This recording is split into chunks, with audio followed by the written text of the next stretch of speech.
I don't want to set the world on fire. Please welcome Tom Dummey.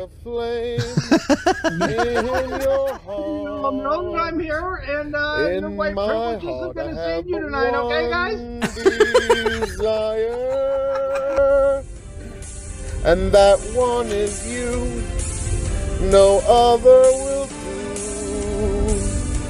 I've lost all ambition for worldly acclaim. Any government is to monopolize as much violence as possible in order for it to inflict it on as many citizens as possible. I've been on this weird anarchist arc for a few months now. This is playing by their rules, exactly how they are written. I don't want to set the world on fire. I just want to start a flame. You're watching the Dog and Chicken Show. Like, share, subscribe.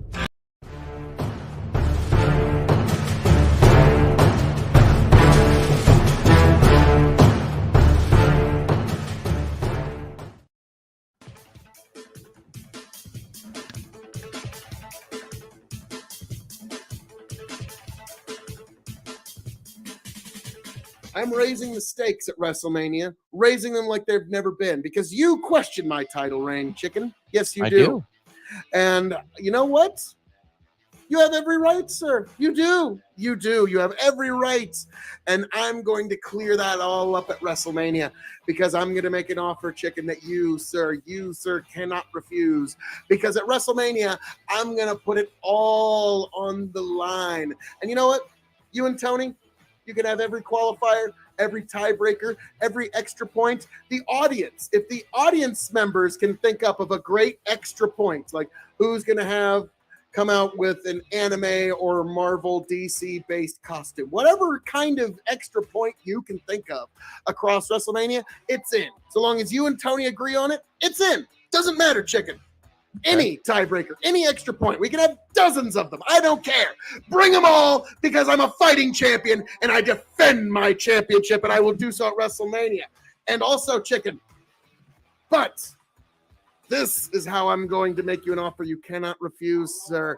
Because if I win at WrestleMania, you will have to acknowledge your tribal chief, because I'm putting something else on the line. If you can defeat me at WrestleMania, I am putting the emperorship of Big Buckin' Empire on the line. And if you win, you are now the emperor of Big Buckin' Empire. But if you lose, chicken, you must acknowledge your tribal chief.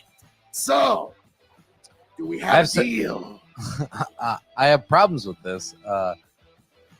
You were never the emperor of Big Buckin' Empire. There will be no dispute. There will be no denial after WrestleMania, chicken. And I'm giving everybody every caveat. It's not yours to take or give or put up on the plate. Disputed. And you even showed it the other night how I acquired the emperorship, where I put my hand on the table, called it, and ran away no givesies backsies under the great no givesies backsies Treaty of 1156. So, all right. chicken. All right. Yes, it is on, folks. The emperorship of Big Buckin' Empire, the Revolutionary Wrestling Podcast Championship, everything. The stakes have never been higher, and the road to WrestleMania. So, folks, you'd better be like, share, subscribe right here to Revolutionary Wrestling Podcast and to Big Buckin' Empire to find out how this saga will end, and it will come to the climax at WrestleMania, folks. Chicken, you got something you want to add, sir? No. I'm going to keep that one to myself, because it might come down later on down the road. It might be a fun one that I bring up later. I'm not going to spoil it now, because I could have some fun with this, actually. Yeah. A video, or what are you thinking? Oh no. Much better than a You've video. got some ideas for some, I extra have points some and some tiebreakers. fantastic ideas for when Oh man! For when I so yes. win, I have so many fantastic So yes, ideas. so it's all on the line, folks. Because Chicken said I tried to finagle my way to a win here, which is not true, folks. But he kind of rigged the system today. No, you could say he might have. You say he might have rigged the election. He might have, stolen the belt. He may have, Chicken, and that's why I'm putting it all on the line. He may have colluded. There was no collusion, but folks, I am putting it all on the line. And if you in the audience have a good idea for an extra point for WrestleMania, because we have the matches that are worth a point, and then we have all these different types of things. Audience, what's going to be? I don't care about your points. I'm gonna pick the points to beat Phil. Well, yeah. Oh, come on, bring them all. I'm a fighting champion, and I am your champion going into WrestleMania. Now, folks, gonna be honest. I won the last 2 WrestleManias. I do not have a good record going into WrestleManias. Okay, it's not the best record, but that's why I'm putting it all on the line, because if I win this one, then I get WrestleMania fucking bragging rights for a good fucking while on this one. So that's why I'm putting it all on the line, and that's why I'm putting myself up to any stipulation. So, Chicken, the only caveat is that now, folks, anybody in the audience, if you've got a good idea for an extra point idea, drop it in the comments of any Revolutionary Wrestling podcast or Big Buckin' Empire YouTube video. Any one of them, just say WrestleMania stipulation, and we, Tony and Chicken, will consider it, and it'll probably make it. If it's a good one, it's making it. But folks, yes, we're putting it all on the line. So if I win, you will have to acknowledge your tribal chief. But this is going to be quite the climax, folks.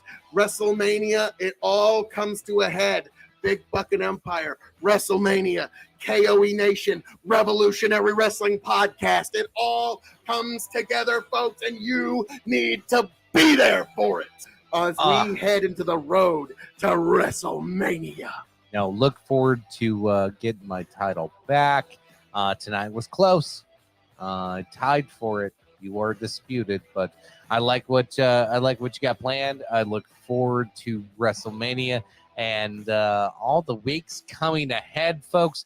Make sure you check out link down below, Linktree /Big Buckin'. You see it scrolling on your screen at the very bottom. Make sure you click, join everything, subscribe to everything, all that good shit.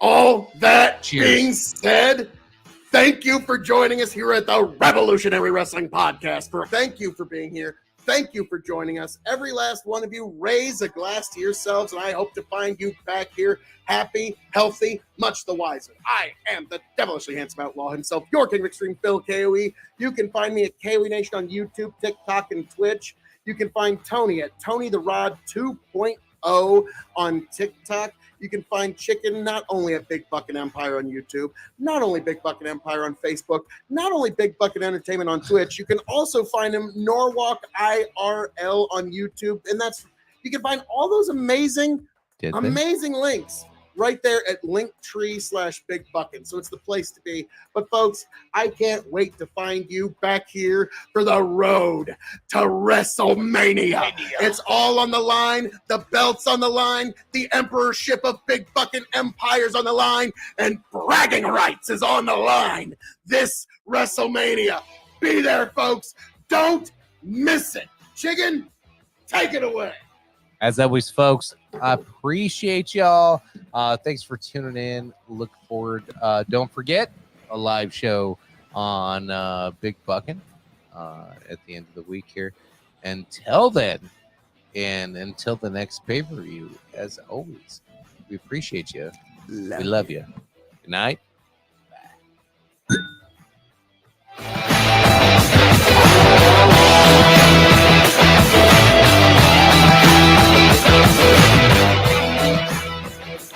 Yes, look at that. Biggest match of all time. There's none that have been bigger, folks. This is it. It's all on the line at WrestleMania over at Revolutionary Wrestling Podcast. Yes, folks. Yes. Yes. That was necessary, and that's going to be a fairly common intro for my videos, live streams going forward for a little while now. But we've got a couple of folks. Osiris, God bless. And yes, feel free to come on in whenever your voice chattery's done, but it's always good. And Dad's Worldwide. Definitely check out Dad's Worldwide on not only Twitch here, but also YouTube. Really good guy, just a good salt of the earth guy. And hopefully he'll be coming and making a visit to Castle K.O.E here very, very shortly. We shall see. We shall see, folks. But yes, I am here, your king of extreme, the man of the hour, the man with the power, the man that makes the other podcast cower, the prince and potentate of the political parlance, and one damn handsome man, if I do say so myself, Phil K.O.E. Like I said, you can find me at K.O.E. Nation on YouTube, K.O.E. Nation on Twitch, K.O.E. Nation on TikTok, and Big Buckin' Empire, which I will get into here in a little bit as well, folks, because I have been a popular guy on a lot of different platforms as of late. But yes, I was just on the Mask Off podcast with Tyberius D and Osiris and Cypher, which Cypher I don't get to interact with enough. I really like that guy. He's smart, but I always feel like we're just so diametrically opposed that, like, nary in the center shall we ever meet. But I like the guy. But yes, it was an interesting time. We started talking about Ukraine, and I basically brought up, yeah, we're in World War III, whether we like it or not. Am I a fan of it? No, I am not. But it is what it is, and we are now where we are now, which is unfortunately in World War III. But that was fun, and I got in. Luckily, I got to miss some of the other kind of weird topics they were talking about. Like they were talking about like sex work and all that kind of stuff, and it's like, why does it always go here? And then there was, kind of the idea of, well, Russia does have the air superiority, so they could end this conflict fairly quickly if they wanted to. It's sort of like, why does Obi-Wan Kenobi beat Anakin Skywalker? Because he has the high ground. But yes, when that one gets uploaded to YouTube, I'm definitely going to be doing a deep dive into that particular one, because I've actually had a couple of really good appearances. I was also on the Danabo. It was his retirement, not actually retirement panel, where it got a little contentious. CTV was one of the moderators, and afterwards we actually got to have a nice little chat. CTV, the new reigning defending hippy dippy champion. So I got to give him credit. And also, because he's the first person in history to actually win that thing without having a bigger audience than the person he debated, because he was going up against Destiny. So I figured it didn't matter what was going to happen. He was going to lose, because it didn't matter how good he debated. But Destiny, and unfortunately, kind of debated himself into a corner, it sounds like. So I might have to do a scoring review of that sometime in the future, but that's not for this evening. This evening is me catching up with you, the K.O.E. Nation. But I'm wondering, what are all y'all drinking this evening? I'm sipping on a little bit of Woodford Reserve wine, beer, and spirit store pick, which I will probably get into an official review of that a little later once this particular cocktail is gone. Which it's a cocktail, or really a highball, because technically a cocktail is 3 ingredients. A highball is just 2 ingredients. Barks root beer, one of my favorite mixes with bourbon, and just a little splash of this. So that's what I'm enjoying this evening with you, beautiful people. Now, for those who don't know, I am also one of the main, actually, in fact, I think it'd be fair to say the main star of Big Buckin' Empire, the dog and chicken show. It's, it's kind of like how a show kind of warps from one thing and it becomes a completely different thing. Like originally Family Guy was about Peter, but then it became about Stewie and Brian. Like it's kind of like that, and over there's a thing where you can donate stars. Each star, I think, represents a penny. And so if you give 100 stars, that's $1. And so 500 stars, I'll take a shot of gin, but the price goes up by another 500 stars each time. So it's 5, 10, 15, 20, 25. And we got pretty deep. And Chicken was so nice as to put together a video of all this fun times of me getting fairly. This is just the first half, mind you. This is not the complete, but this is just the first half, and this is my time on Big Buckin' Motherfucking Empire, folks. And this is the latest, the greatest, and this is Phil K.O.E versus Jin. Fuck. Wish me luck. We'll be doing it on May 20th. Okay, May 20th. Mark it down on your calendar, folks, because we are going to do the Andre the Giant Memorial Beer Bash Challenge, however you want to call it. And you people, we'll get there. You at home. My favorite drunk night. Yes, it is. Oh, God. Oh, shit. There's 1,000 stars coming in hot. Yes. This is from last night on Big Buckin' Empire. Share it real quick. Corn Pop was a bad dude. While I pour the shots, I'm going to explain. Yes, you folks You at just home, know what it is. Yeah. of course. Yep. Again, I mean, yeah, it's just 1,000 and Phil. I think we all know where this is. So another shot of gin. But folks, yes, you at home can help. You, if you have a beer, send us a picture or just let us know in the comments. I drank a beer and we will add it to the tally for Andre. Our objective is to first beat 115. Which is the first purported and probably the most realistic number. And then after that, if we can beat Dusty Rhodes' numbers, that's even better, folks. But we will get the finer points 20th, of the folks, donations and the stars down. But we need your help. And if you've got a beer review, if you like a beer, if you've got a beer that you'd like to have reviewed, send us a video. We'll play it on air. Let us know what you like it as a beer on a 5-star scale and as an ale lager, whatever it happens to be on that 5-star scale. And you might actually make it onto air here at Big Buckin' Empire. Now, folks, as soon as you get done, Phil, guess what? You're muted for a minute. As soon as you're don't done. take that shot yet. Don't take that shot. Our audience yet, did a because, yes, hostile you are takeover muted show last night. for 1 minute. Ah, son of a biscuit. We're gonna start that time before you take the shot, and we're gonna start it right now.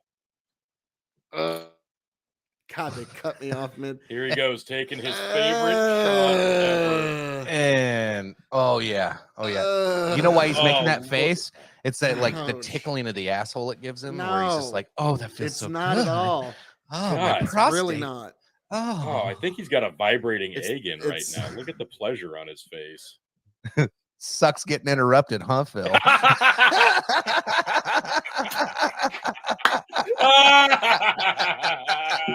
That's great. Oh, that's hilarious. I got to give Fucking Lynn great. credit. That was And well. Phil can't That was well even- done. Well done. This is Two great. gold stars. Hey, Phil, how was that shot? Say nothing. Say nothing if it was the best shot you've ever It's had. almond Oh milk. yeah, it's the almond milk. Yeah. Jesus Fucking Christ. You- Now I have to you explain did to the love it. KOE Nation You who loved it Jack just Murphy as is. much Thanks, Grow the as Farm. almond milk. Thanks. I heard he did actually start an almond farm I know he did. strictly to extract the beautiful juice milk out of the nipple. At that of point, the just almond. my inner farmer Oh, was just no! like, no. Phil's back. Uh-oh. Phil's back, but Phil. Tyler, let's see no. the 4 total. stars. Total's coming. The total's coming. No. 1,500. Yep. Oh my God. So I took a shot. Back to back. I was There good it is. for a Oh, you minute, bad dude. and I got to take another shot. Oh, Hey, Tyler. Jesus fuck. Like, At what least did he's I not do to muted. you in a past life? That like. Jesus. I like this. You say it best when you say When nothing at you all. say nothing at Like, all. Jesus. Like, did I like cut you off in the road and the pathway to Carthage in a past life or something? Like, what the fuck, man? Like, Phil, starting hot tonight. now when it comes to almond farms, like, no, you're not raising almonds in Nebraska. If anybody could, Phil, you could. Well, yes, of course, and they would be the best almonds in all the world. And the But, best almond milk in the It's world. true. It's true. I Mhm. mean, yes, it would almost be as good as just regular good old milk if I were to make almond milk, but that's a different issue. How much gin I got Oh, left? shit. Oh, That's a that horrible Jesus. question. Fuck you. Ah, That's actually still quite a bit of gin there. Oh, no. That's That's a a, dangerous that's a question. very ominous question. to yeah, ask. dangerous in fact. we do need to get you in that bottle. Folks, to battling one's sobriety, Don't ever give in. That one. We're not even a half hour in, and that's his third shot of gin. That one was the one that went down the hardest, to be honest. Oh, God. From there, it at least got easier. I had to Every hop time Phil a takes I his had shot, it we gotta better. play it. Oh, So God, it's smooth on the gin. lips. Big So- fucking empire. Phil is not going to grin. Big fucking empire. Phil loves Fuck you, him some Tyler, fucking for making me gin. drink so Jeremy much Cooter gin. says, I want some Phil milk. Oh, That's my. fucking weird, bro. Don't we all want the Phil milk? I mean, Tyler Williams says, you will finish that bottle tonight. no. And I ended up doing Oh, so. God. You shut your whore mouth. Wow. Like Jeremy Cooner's like, I want Phil milk. Like, yep, let me tell you, folks, it's one of the best pickup lines. Hey, ladies, how would you Wait, like for- some vitamin P? Yeah, Actually, so it's not. good once It's not a good one at all. lips. Just makes me laugh. Like, it's Juniper ruining this lovely berries. bourbon that I'm having this evening, and it's just like, Good God. damn. No Oh, fucking way. And I no, forgot it's only to eat 50 supper stars. tonight too. Oh, thank Corn God. Pop was a bad Just a, dude. just a. Like, I Social. was like, when I saw Tyler and it was blank there in the comments, I was like, no. Like, Wow. I was like, I got my taxes tonight, and I'm just gonna torment Phil. Like, Oh my God. This is rough, boys. All this right. is I think we can hit our first story now. Yeah, If there's just is a there a reminder, break? you can make other please people drink. do. They're breaking the comment. Okay. Jesus. All right, let's do our first Hey. story before we get overwhelmed. Now, okay, folks. So that was an interesting little soiree. Now, what's funny is my brother, Grow the Farm Up, he introduced me to something that just happened the other day. Oh God, I don't know if any of y'all have heard of this, but he's like, Phil, you have to talk about Jack Murphy. If you know, you know. If you don't know, it's one of the most accidentally funniest things, and it's also a bit of a teachable moment, because Jack Murphy, for those who don't know, what he's doing right now at the moment is he's selling like these. He's one of those cringy guys that sells you subscriptions on how to be like an alpha bro, how to be the number one, how to be the number one alpha, get all the chicks and be the number one. And that's what Jack Murphy, and he's selling $3,000 memberships to his like inner fucking basically podcast content on how to be the number one alpha bro and how he's just the number one and he's the best. And he was on some talk show, and I even the show wasn't even that big, but he's sitting there and he's talking about how to be so alpha, and you should join his weird order, which sounds fucking weird. I think it's like the Obsidian Order or something like that. Really, like, I forget what it is, and that's been imploding. Now, I could be wrong with the order name, but like, I'm just kind of hearing all this secondhand, and like, because my brother sent me some links to some videos about like, no, these are people that are just roasting this dude down to his fucking bootstraps, and those were pretty damn funny. And then, like, apparently, yeah, this is a thing where this guy's just like, look, and to me, I think it's really cringe. You see that all the time where people try to do the look at me and how a fucking alpha I am, and you should listen to how alpha I am. And even Vosh like did that one time, like, yeah, I mean, I don't give a fuck what you say. I'm inside of another person within 2 hours. And that was fucking cringe. And I remember Destiny was listening to that video and he laughed his ass off. I was like, yeah, this is fucking cringe. Like, that's really dumb. That's a dumb thing to say, no matter how you want to boil it down. But yeah, this whole like, dude, I'm just so fucking alpha, and you should. Now he's charging people $3,000. And also, here's the thing: the internet's full of impressionable folk. Okay, whether we're talking about young impressionable folk or just older, stupid, impressionable folk, however you want. And these are people that are going to think this guy knows what he's doing and knows what he's talking about. Now, the reason why I'm bringing this up is there's a certain word that I think you're not supposed to say on Twitch. It starts with a C and it rhymes with pluck, and it's, you know, But so I'm going to change that word by the end of this to Jack Murphy. Okay. Like I'm gonna change. We're gonna have our own definition here on this show by the end, and you're gonna agree with me that rather than the word cuck, we're just going to use Jack Murphy from now on. Only $2.50 an hour to Jack. Now apparently he had gone onto this. This is all allegedly, where he had gone onto this talk show, and he's talking about just how alpha he was, and this lady talks about how. And I would play the video, but I don't own the content, and I'm not going to take that kind of risk. But she brings up an article that he wrote where he basically supported pluckaldry, if you will. I don't want to say it any more times because there's certain rules against that on some of these platforms, but you know which word I'm talking about.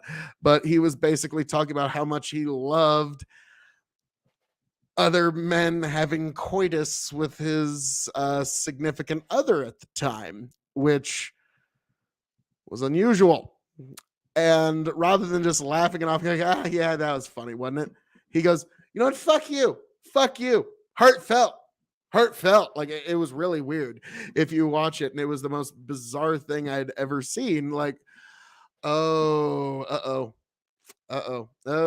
This interviewer just struck a nerve and didn't even know how much of a nerve she just struck, but boy, did she ever strike one. So that was pretty fascinating to watch, where this guy just fucking turned, and like his whole fucking like movement has been on the decline since then, which is always kind of fascinating to watch when a movement's on the way out, because I don't know if there's going to be any more. I wonder where he goes from here. Now, my brother, he showed me, it was pretty funny. It was basically his version of an apology, I guess. I don't know what it was. And he was telling me how it was basically, you can't criticize Jack Murphy if you're Christian. And I was like, wow, okay. Really going for the gusto here. But I just thought it was pretty interesting demonstration of when somebody's trying to put forward a public image and they're shown to be very much the opposite of it, because Jack Murphy's trying to do this, be alpha, be number one, and then this surfaces from his not so distant past, and then there's some really questionable stuff that happened in 2019 that like is unfit for Christian ears to hear, so that's not really all that far removed. And so that, folks, is a elevator pitch, 1,000-mile view of the Jack Murphy saga. It's I don't know what to like. The farm goes, cringe. I'll be back after AC/DC at the luminal order that Undead Chronic calls a seminal order. Oh, yes. And also my brothers tell me like, oh yeah, these other podcasts, like apparently Undead Chronic, are just roasting this guy. And rather than the luminal order, they're calling it the seminal order, which, okay, that's a funny wordplay. I'm sorry, that just is. But like, I'm sorry, dude, why are you trying to play the look at me and how fucking alpha I am? Like when you knew that's out for the public. Like that'd be one thing if this reporter had just said, this is a rumor that's been going around about you, and what do you say about that? And if you were to go, you know what, fuck you, heartfelt, that would be justified if she had brought rumor and innuendo. But hey, Jack, here's an article that you signed with your own name. What do you have to say about that? Fuck you, heartfelt. Like, no, that's not the right response there. That's boy howdy. Because yeah, like in that regard, I'm not saying anything that's not a matter of public record or something that he didn't actually put out publicly himself, which like, it's so rare that you get like such a blatant, open, public demonstration of hypocrisy, which is what makes it funny. Like to me, the lurid sexual details are really just what kind of serves to the punchline to it. It's not like it's the fact that he's trying to sell himself as this one thing. And to the most extreme degree, you can see that it's not. Like, I gotta give credit anyways, like, because in pro wrestling they always say, he sticks to his gimmick. He stuck to his gimmick despite the fact that when the doors were closed it was a very different reality. So I just thought that was more than a little interesting. Well, I guess that's one word for it. But you know what, since we do have grow the farm up, but so yes folks, this will be the last time I ever say the cuckoldry. It'll be the last time you ever hear any mention, even though it shouldn't be a banned word because it was a word actually invented by Shakespeare. But that was the last mention because it will now be known as Jack Murphydry or Jack Murphying or being Jack Murphyed. That'll be it. So from now on, like if somebody's losing a battle, they got Jack Murphyed. If they're losing a fight, they got Jack Murphyed. That will be what happens. Westland, hey Phil, no, I don't. No gin. No, I don't need any gin. I don't have any gin here in the mail. It's one of the reasons I'm broadcasting here in the mail, because y'all know I have gin at the house. So I'm broadcasting at the mill tonight. Nope, fuck off. Yes, that was bad. So yes, folks, be careful who you trust. And my brother had kind of a good point about that. And it's not just a thing about hypocrisy. It's like, yeah, there might be like, 18, 19-year-old or even, like boys who are younger who think that that's the way that they should try to fucking emulate. And it's coming from a complete, total, whole cloth fabrication fraud. Sorry. Allegedly. There, I'll throw that one in. But yeah, be careful who you let influence the next generation, I suppose. Westland, LOL, whatever. Whatevs.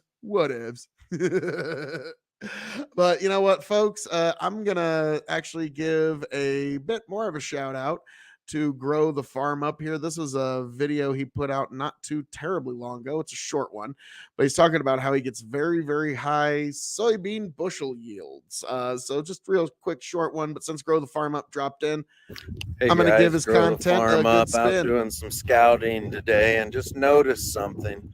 This is the line where we planted soybeans. This did not have cover crop. Sorry for the wind. This area right over here where you see the bean rows are kind of in nice little 7-inch rows. A drill does a much different job of planting than a 30-inch row planter. And then here is the completely, it actually was ridge till. We just completely no-tilled it. And look, that's the stand of beans that we got. And it's actually pretty good for what we went into. Like my feet are sinking in a little bit when I walk on this ground. And you look at it and you go, it's not that pretty. I can't see it popping up in rows as easily. I mean, you can see it right there. It's rowable, you see? I hope the camera picks that up. It's rowable. I mean, I can actually row it walking through it right now. The soybeans coming up. And you come over here and this looks prettier, but you see it seems to be less in tune with the regenerative cycle of Mother Nature. Yeah, I mean, it wasn't tilled, but still nonetheless, it had no cover crops on it for 4 months, 6 months growing. And so I think the soil health out here is much lower than in there. And look, we got a good stand to come up, actually. I mean, I will, another 2 weeks will show us. But this was a very interesting study we did. I mean, let's take one more quick look here. I mean, this is what we planted into. Look at this cover crop stubble. Look at this corn stubble from last year's corn crop. Look at how much of it got eaten up with our biology system and regenerative system. And look at how many beans came up. and they're going to fill in. And I think that this is, we pulled some initial cores. The soil has a lot more nutrient density to it than what we're used to seeing. Kind of a different way of looking at things. I don't know. I think farmers don't like to look at their fields and look at this and go, hey, that might be a success. I don't know. We'll see. Maybe it'll yield 30 bushels and be a complete disaster. That's why we call them experiments, and you don't do it across your whole farm. True. We'll see how it turns out. I just wanted to show you guys that. Busy day scouting. I'll do another one later if something interesting comes up. Busy day. Grow the farm up. Didn't even leave us off with his tagline. Sheesh, how rude. But yes, folks, that's my brother's YouTube channel, Grow the Farm Up. But he was who introduced me to the saga that is Jack Murphy. So if I hear anything new on that front, I will be sure to let you know. Dear Lord Almighty God. So, folks, we are going to shift gears here a little bit. And you know what? I'm going to make you here tonight. I'm going to give you some exclusives here because I've been dropping some content that I'm rather proud of as of late. And it's been getting a lot of views, and I'm actually kind of happy about it. It's SCP readings where I do readings of SCP files. Well, how we doing there, Sistrum? How we doing? And I'm really happy with how those turned out. And I'm getting a lot, like I said, a lot of views. They're like popping. They all have at least 100 views, even the ones that I just dropped a few days ago. And there's a few that haven't dropped yet, but I have the capabilities and the capacity here to give you a sneak peek, to let you see what's going on behind the scenes here a little bit, folks. And you, since you are here this evening, you are here tonight, you are going to see a couple of SCP videos that have not debuted yet. Now, you're going to see some that have as well, because I'm goddamn proud of them. So what the fuck? But also give a like, share, subscribe. But we're going to start off with, now for those who don't know, the SCP Foundation is an open source creepypasta, basically open source horror, if you will. Anyone can make an SCP so long as it violates the natural order in some way, shape, or form. And I fucking love that. Well, hey, Crop Cover, how are we doing? Welcome. How we doing out there in TV land?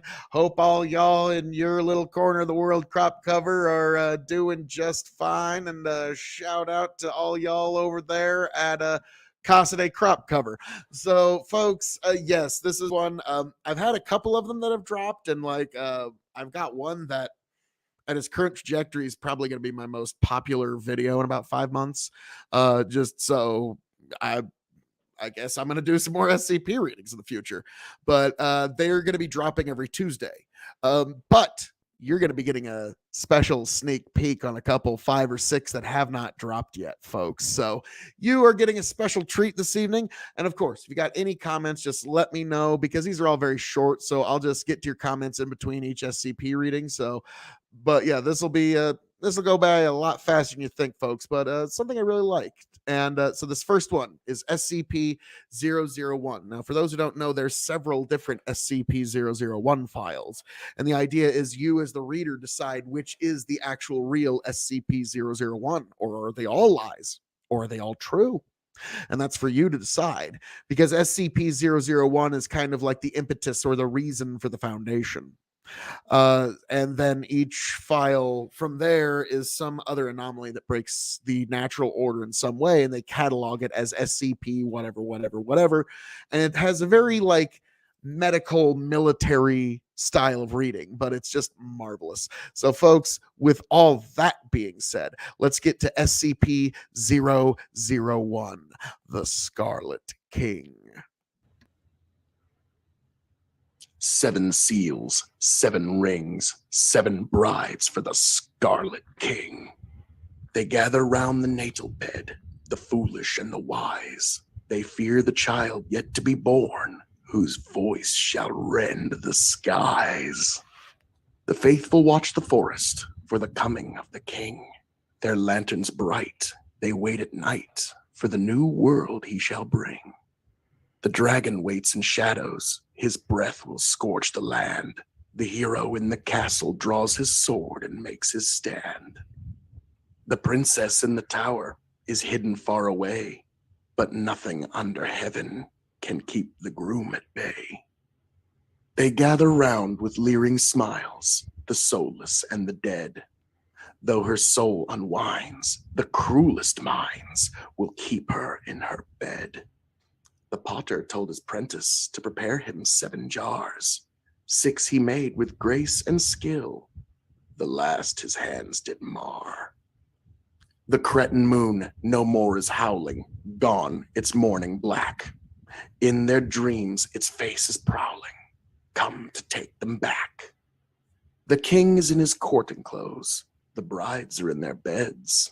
The unborn princes wait in sleep to raise their eager heads.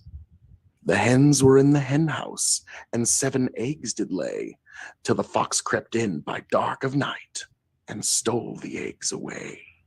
6 were broken by their bindings, 6 no more shall sing. Come the 7th full unwinding, and all the bells will ring. When the first had given birth, then all the birds did sing. Her screaming cries did shake the skies, as she called out for her king. By doctor's blade a second bade a life into the world. Untimely hewn, neither silent moon, the king's red flag unfurled. His bride, the 3rd, remained unheard, her cries for help ignored.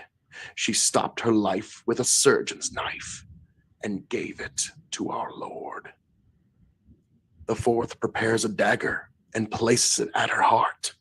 The perfect cure cannot make pure what the king has set apart. The 5th one's crown was bearing down upon the fox's set. The den was sundered with a mighty thunder, and apocalypse begets. On the 6th day, the walls gave way, and the oceans turned to ash. Her birth gave work as the earth shook underneath the king's fell lash. The 7th bride will break the tides, the moon no more will shine. There comes a day not far away, she'll birth the death of time. Meet Ostranix, the Dark Fae. Wow. Now, that's kind of a brag point. I've got a video with actual ads now. That's actually pretty cool. But while that plays, that gives me actually a minute here. That was SCP-001, the Scarlet King. This next one is SCP-001, When Day Breaks. This one is really fucking neat. It turns the sunlight into something that's actually scary, and I really appreciate it. And this one is actually already well surpassed 300 views in just a little over a week of being up. So I'm also very proud of that one. So this one reads a lot more like a military briefing, but the end, I really like the emphasis I put on it.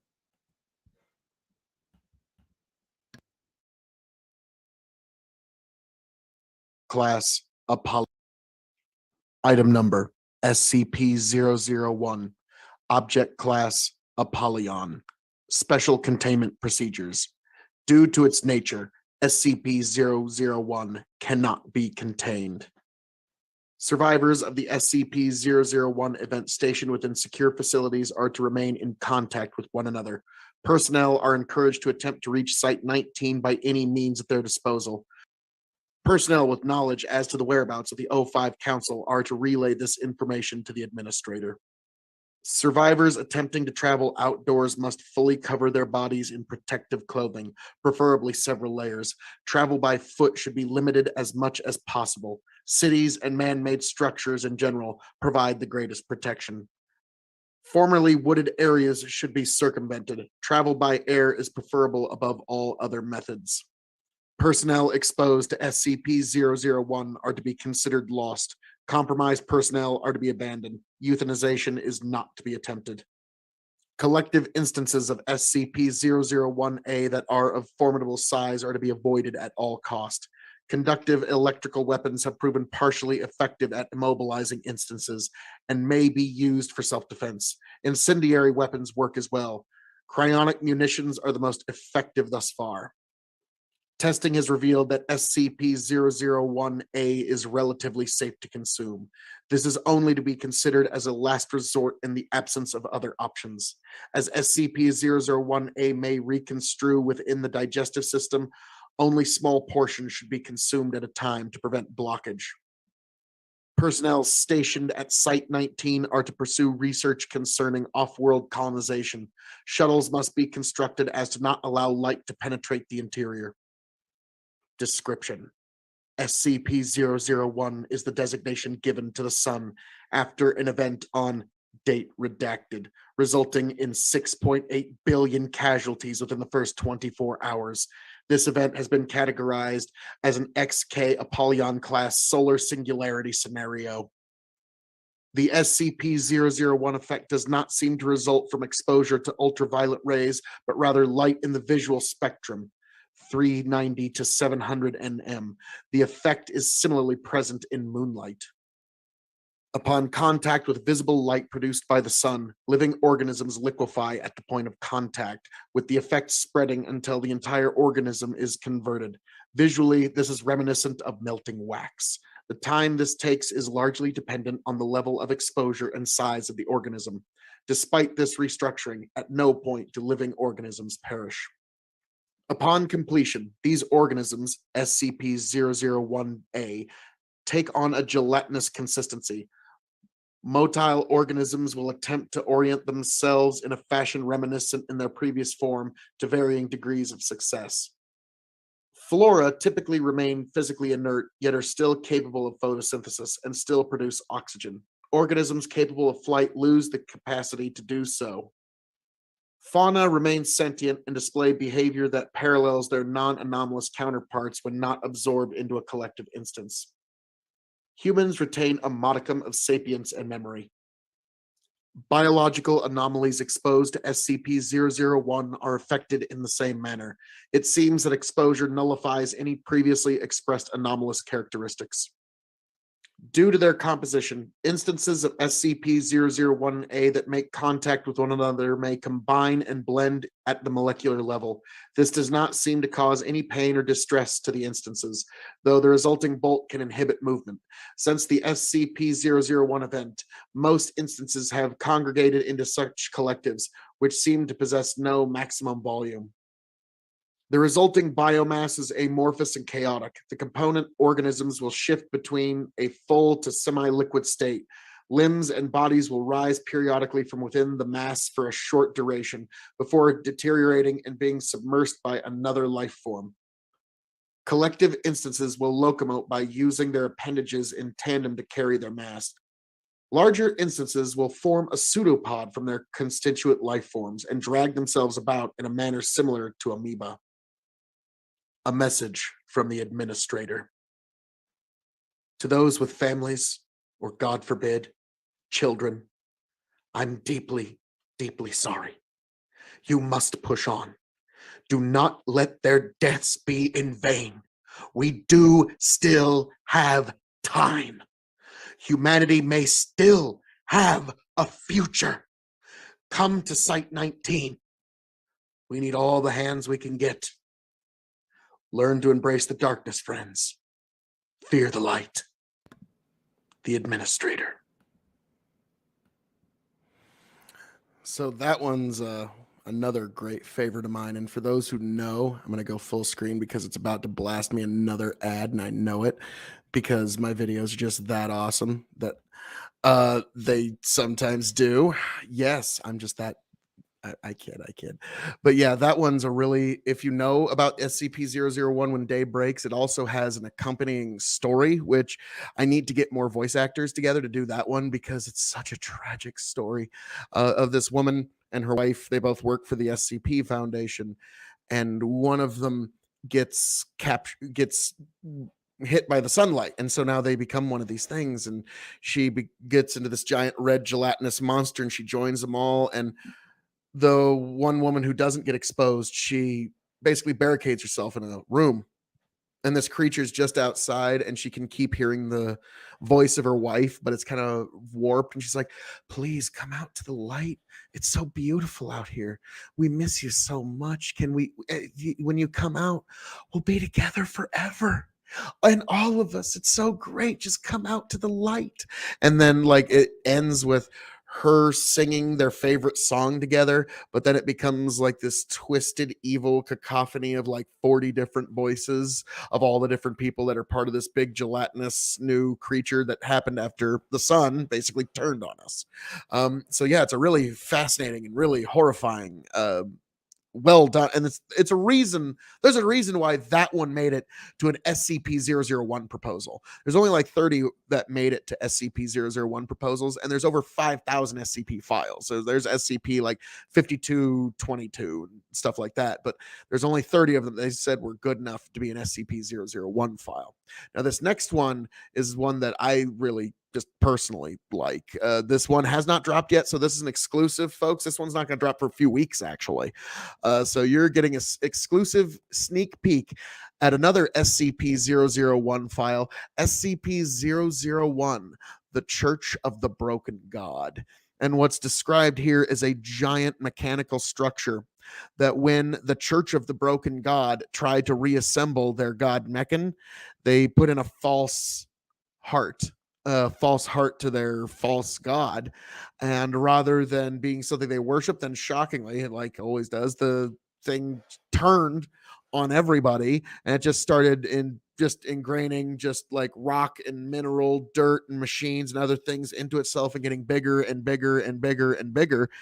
And it's really fun, and it's the reason I put a church in Mexico in there. It was such a big event that this thing eventually dug out so much earth that it's what actually caused the Gulf of California, and it just dug out so much earth, and they had to use one of the largest uses of amnestics in SCP history. And amnestics are a drug that they often use that wipes people's memories in the SCP Foundation. So it kind of has also that Men in Black aspect where they can just kind of make memories disappear. And this is the largest known use. And this is when the Church of the Broken God reawakened SCP-001, and it almost destroyed all of Mexico during World War II. So this one's just like a one that I personally enjoy. But here we go, folks. Number SCP-001, Object Class Mark Sewer.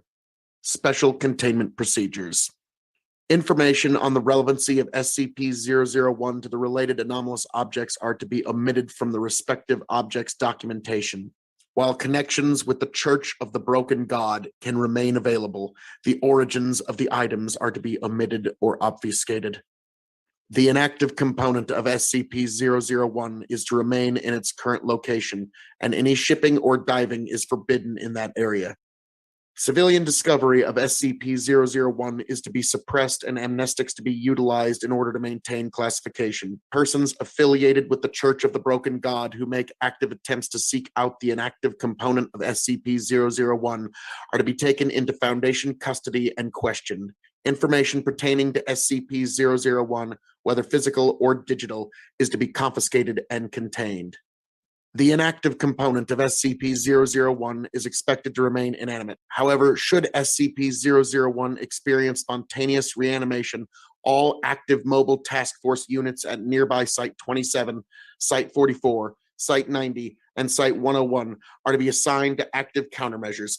Should this event, currently designated a 001 apotheosis event, occur in the modern world, it is believed that current means of information suppression would be insufficient. It is likely that a 001 apotheosis event would likely result in a SK-class broken masquerade scenario, and likely following that, an XK-class end-of-the-world scenario. Extant active components of SCP-001 are not to come within 20 kilometers of the inactive component of SCP-001 under any circumstances. Description: SCP-001 is a collection of anomalous items, formerly a single massive mechanical entity assembled by members of the Church of the Broken God in late 1942 near La Paz, Mexico.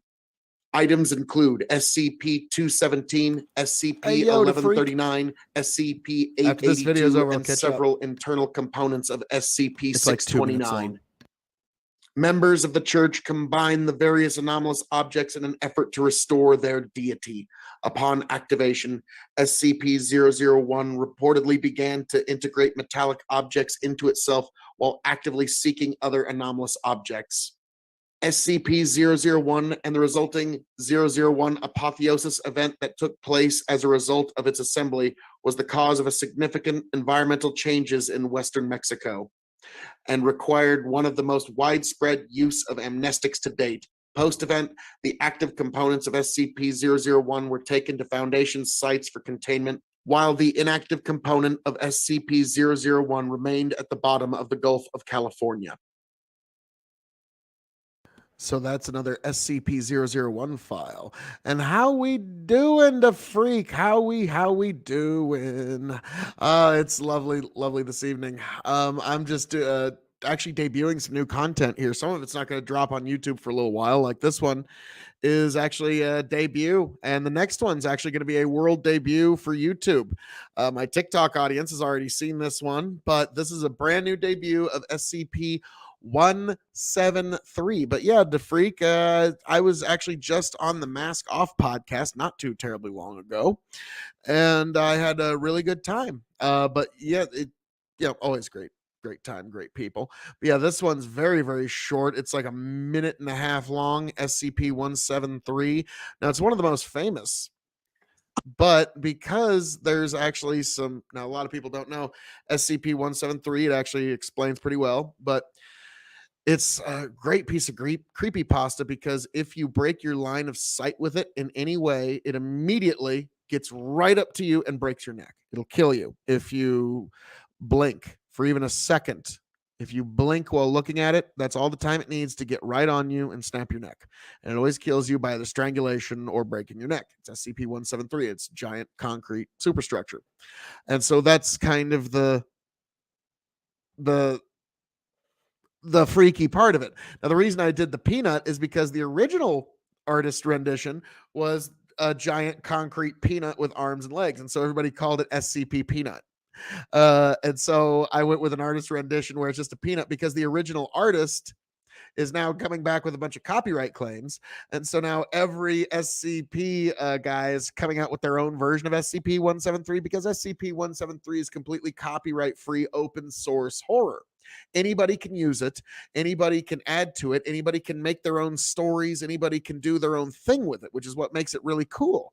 But the original, one of the OGs, SCP-173, was using a copyrighted image. And at first, the artist was cool with it, but now apparently he's not. So everybody's making their own. So that's why I just went with an actual peanut painted up, kind of sort of like SCP-173, because that's funny to me.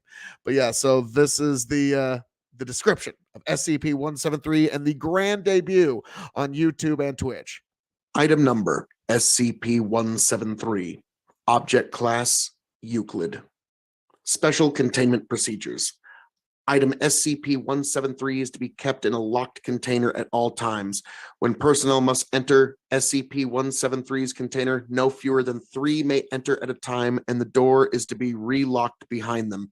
At all times, 2 persons must maintain direct eye contact with SCP-173 until all personnel have vacated and relocked the container. Description: moved to Site 19 in 1993. Origin is as of yet unknown. It is constructed from concrete and rebar with traces of Krylon brand spray paint. SCP-173 is animate and extremely hostile. The object cannot move while within a direct line of sight. Line of sight must not be broken at any time with SCP-173. Personnel assigned to enter the container are instructed to alert one another before blinking. Object is reported to attack by snapping the neck at the base of the skull or by strangulation. In the event of an attack, personnel are to observe Class 4 hazardous object containment procedures. Personnel report sounds of scraping stone originating from within the container when no one is present inside. This is considered normal, and any change in this behavior should be reported to the acting HMCL supervisor on duty.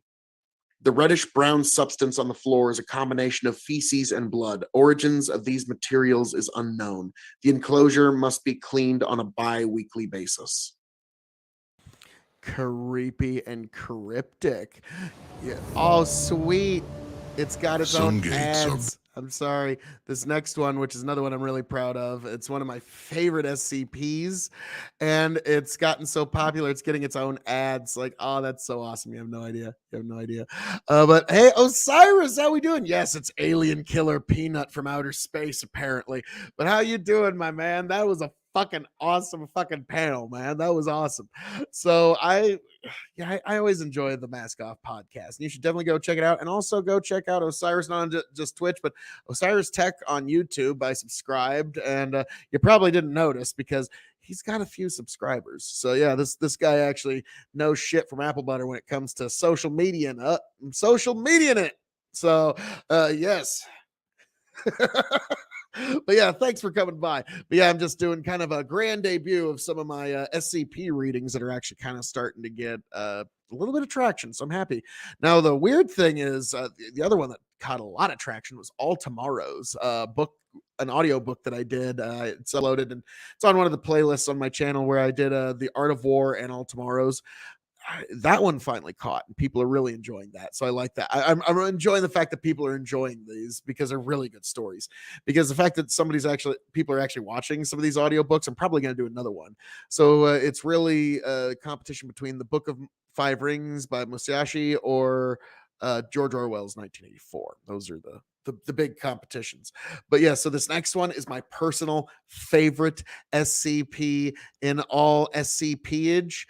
This is SCP-2399 because what it is the malfunctioning destroyer, and it's a giant alien construction that's millions of years old that was coming towards Earth, impacted the moon Io, and it landed on Jupiter, and it's the reason there's the great red spot on Jupiter. It's this giant mechanical structure about the size of North America, and it was heading for Earth back in like the 1600s, but it actually impacted with the moon Io, and so Jupiter once again saved us. DeFreak, Art of War is great. I've watched it 2 or 3 times. Yes, and I reading the book, having to get to the point where you do an audiobook of it, you do at least absorb it a little more. I'm not going to be like, I'm a fucking expert. Like, I could definitely go back and read it more, but the most overlooked one is the last chapter on spies. Like, that one is worth listening to at least once a week. Just the chapter on spies. If you listen to that once a week, you will eventually like that. It's that valuable. Okay, that I will say that. So I'm actually, while we're talking about it, and while this one goes, I'm actually gonna pull up the link for my Art of War. I'm gonna drop it in the link here, but I'm gonna play for you folks SCP-2399, my personal favorite SCP, a malfunctioning destroyer. The following by order of the Overseer Council. The following file describes a hostile, anomalous alien superstructure capable of causing an SK-class barren Earth end-of-the-world event and is level 5, 2399 classified. Authorized access is forbidden. Item number, SCP-2399. Containment class, Keter. Special containment procedures. Due to SCP-2399's location and nature, physical means of containment are currently impossible. Implanted Foundation agents in major observatories are to contain footage or images of SCP-2399. An ongoing misinformation campaign is in effect, which has thus far been able to completely suppress any knowledge pertaining to SCP-2399 from public awareness. Foundation satellites in orbit around Jupiter are to maintain constant vigilance of SCP-2399's reconstruction efforts and make all attempts to hinder that process should SCP-2399 reach a minimum of 75% completion. Additionally, a perimeter of long-range electromagnetic jamming satellites, barrier array, have been situated in high Jupiter orbit. Any transmissions intercepted by this array are to be summarily decoded and logged. In the event of SCP-2399 surpassing 75% completion or an information breach in the jamming perimeter, necessary Foundation personnel will engage Protocol Legionnaire 5. See Addendum 2399-1-5, given its completion by that time. Description: SCP-2399 is a massive, complex mechanical structure currently located in Jupiter's lower atmosphere. Since its visual discovery in 1963, SCP-2399 has been observed to use highly advanced antimatter-based weaponry to create spatial disruptions and devastating atmospheric data expunge, observable as a large red vortex, commonly known as the Great Red Spot. SCP-2399 appears to be damaged, possibly due to an impact with the moon Io before coming to rest in its current position. SCP-2399 has been observed releasing a multitude of small octopoid repair drones in an effort to repair the damage it has taken. Some of these drones will remain near SCP-2399, while others will patrol nearby moons or deeper into the gases of Jupiter itself in search of parts that SCP-2399 is missing. Computer models estimate that SCP-2399 is at 59% completion, with a current rate of 0.78% annually. This rate has increased from an estimated 0.12 in 1970. Despite its damaged state, SCP-2399 seems to possess a limitless power supply, advanced electromagnetic shielding, matter-disrupting weaponry, the ability to repair damage done to itself, and a precise tracking and targeting system. See Addendum 2399-2B. Due to the large difference in technological advancement between the creator of SCP-2399 and our own, for all intents and purposes, SCP-2399 is currently indestructible by human means. In theory, SCP-2399 might be left vulnerable by a powerful enough electromagnetic pulse. Unfortunately, this technology does not yet exist. Since 1971, SCP-2399 has been the recipient of an unending stream of electromagnetic-based communications originating in the Triangulum Galaxy, roughly 3 million light-years from Earth. The means of SCP-2399's travel to our solar system and the means of its communication are all unknown. From 1971 to 1985, SCP-2399 continuously received a single encoded message, which through code breaking and translation efforts appears to be a command to repair the damage it incurred upon entering our solar system. After this time, the barrier array was established to intercept these messages. This coincides with a period of radio silence from the origin of the communications until 1996, when a different order began transmitting. The barrier array has thus far prevented SCP-2399 from receiving this command. See Addendum 2399 Comlog. Nice. So that the pattern screamers. Hang on. This also needs a little bit of an intro, but yeah, that's my personal favorite SCP file, SCP-2399, and I feel like I need to revisit that sometime because there's a lot deeper I could get into it, but that's another one where I need some more voice actors. Tony's down for it. Chicken's kind of down for it. I also need some female voice actors. So that's I'll get into that another time. But yeah, so that was my reading of SCP-2399. Now, this is a debut. This one has never before been debuted on YouTube, Twitch, or TikTok. This is my reading of the Pattern Screamers. So, folks, yes, this is a brand new debut. But also, I'm going to drop something here. If you look in the comments right now, I'm also dropped in my audiobook for all tomorrows. Definitely check that story out. It's fucking nuts. Like, it's one of those, I read it once. I'm like, yeah, I'm reading this. I'm making an audiobook of this. So it's my first audiobook. And I also kind of used farm footage to kind of, if you follow along with the footage, it kind of makes sense with the stories. Like when I put stuff from planting season when it was hopeful, and I put times when it was dark and there were storms when it was like really bad times and we were getting to the climax of things. And I'm really proud of how I put that one together. It's actually kind of its own production.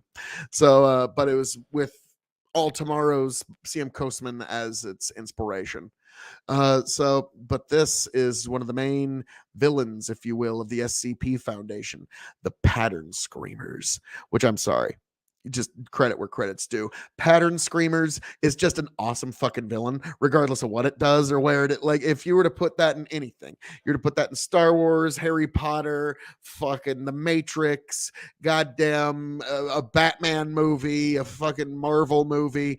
Who are you going against? The Pattern Screamers. You're like, oh fuck, that just sounds awesome. Okay, yeah, I'm in. I'm down. And yeah, this one does not disappoint. It's a doozy. That's why I decided to do a reading. It's very short. It's a minute and a half, but I figured why not? So here we are, folks. The Pattern Screamers. The Pattern Screamers. Description. In some previous incarnation of the universe named the First High Toth, a race of creatures that fed on concepts existed. They were preparing to ascend to another plane of existence, but were prevented by a mysterious force called the Pattern. The Pattern was a CK class restructuring scenario caused by the being known as Apart that threatened this race's existence. The race fell upon their peers and devoured them in hopes of stopping the Pattern, but this did not work. One part of this race, the Tribe of Stars, entered the Pattern and became the Holy Seven, who would be worshipped by the Church of the Second High Toth. And for the first time, the Pattern changed. After Arakur, Ebony, Gringame, and Ninkagal from the lower plane of existence trapped Apart inside SCP-001, there was a terrible flash of light, and the rest of the beings saw that a new universe, the Second High Toth, had been created. They tried to follow, but the Pattern ripped apart their physical forms and tore away their identity. They were reduced to a state of non-existence known as Pattern Screamers. Some, known as SCP-2528, retain memories of what came before, while most were trapped in a limbo outside time with no memory of what they once were. Dude, cryptic. And so that's the Pattern. Now this one is pretty fun. This one is if it, you know, any sailors, they'd love this one. This is item one, SCP-169, the Leviathan. And when I saw that, it's like, okay, this is fucking awesome.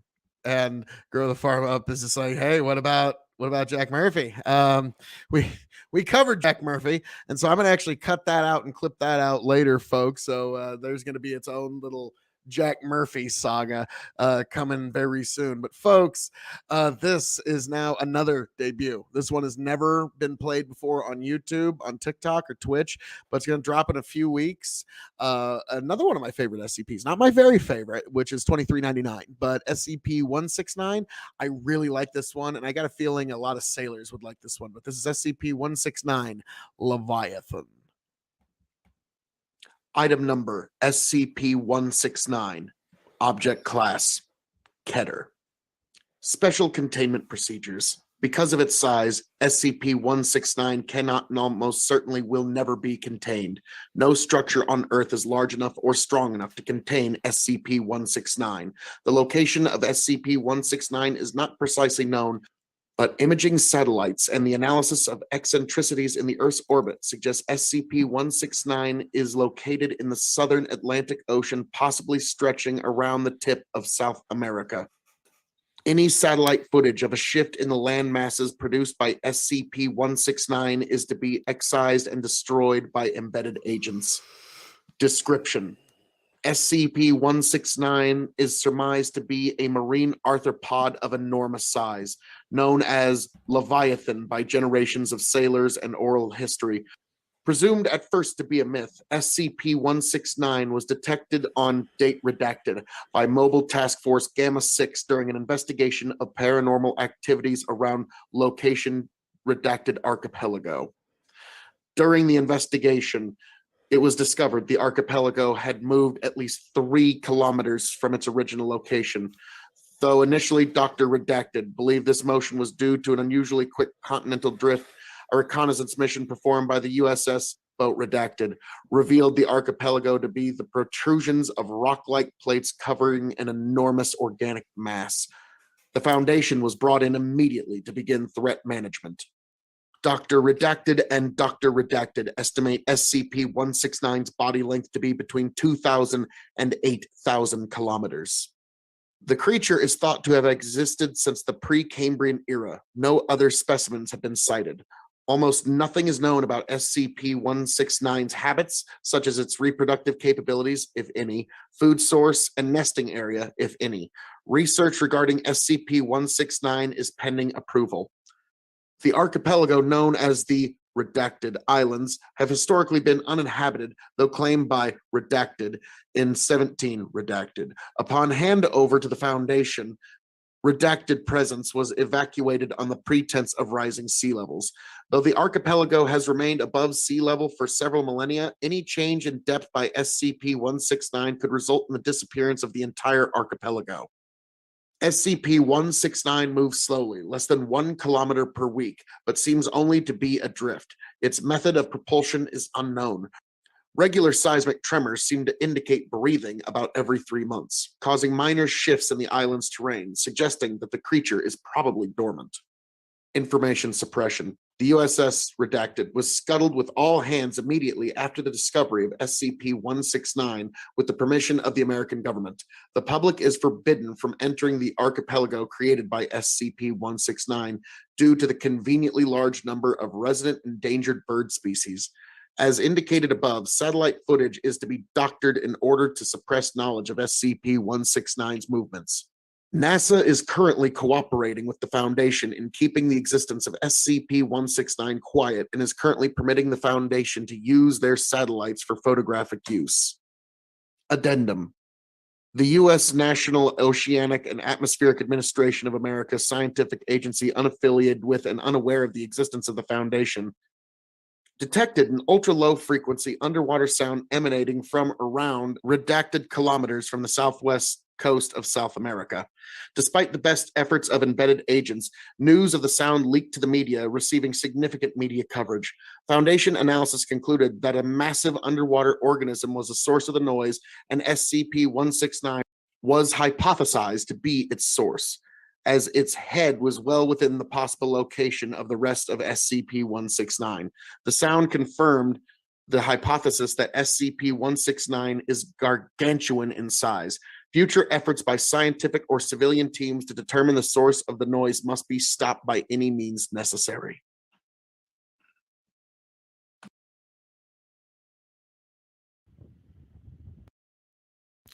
Okay, now I got some comments I got to address here before we can move on here, folks. So I hope that helps. What's SCP-169? The SCP Foundation is awesome. If you don't know, it's a great thing. Like, it's weird because like I listen to it and it's actually some of them can be kind of soothing, but like, yeah, SCP-096, that's a bad one. If you see his face, that's your ass. He's gonna find you and he kills you. Like it's a weird like SCP, but I need another voice actor to do that. So I need Tony to be the other, or Chicken to do the other voice acting.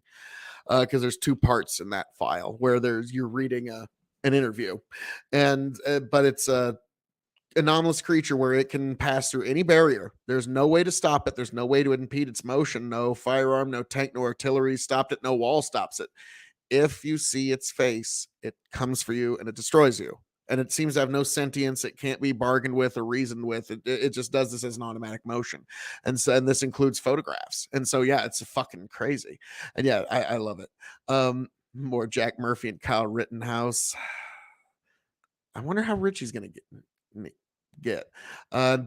Twice Grow the Farm Up goes, I need to know your thoughts on string theory. I'll get to that here in a minute. Raise the question, what does SCP stand for? It stands for Secure, Contain, Protect. It's kind of like think of like almost like the Men in Black, but anything that like violates the anomalous order, these people can secure, contain, and protect it. They don't repair, they don't solve, they don't destroy, they just secure, contain, and protect it in case we need to use it later.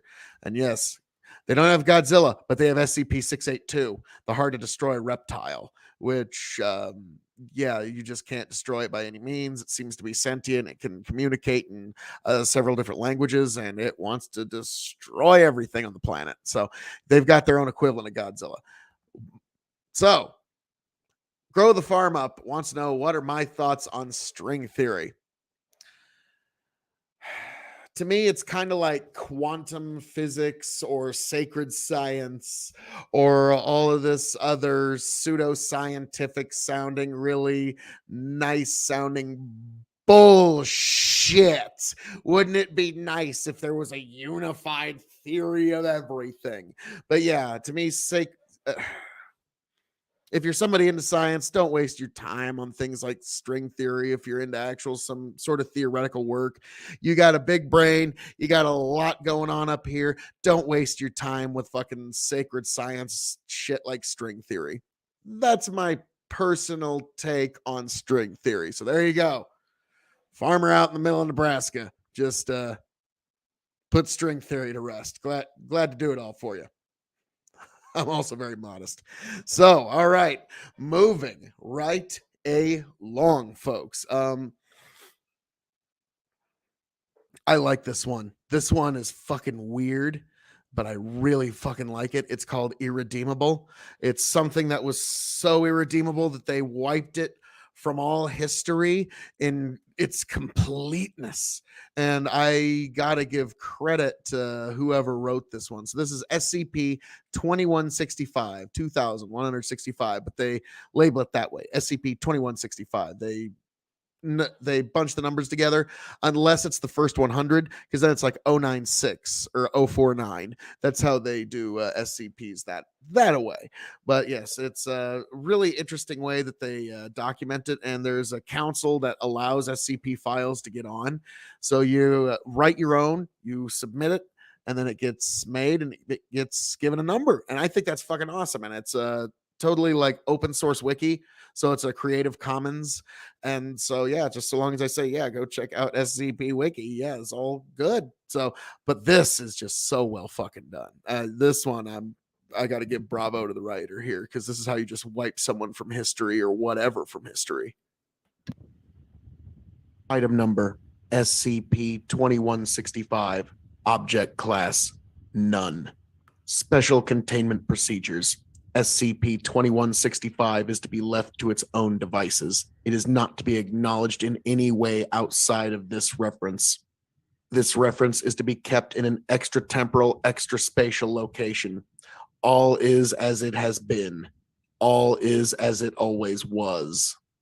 Description: SCP-2165 is irredeemable. It is unknown if SCP-2165 is a sapient entity or a non-sapient creature, an inanimate object, or a metaphysical concept.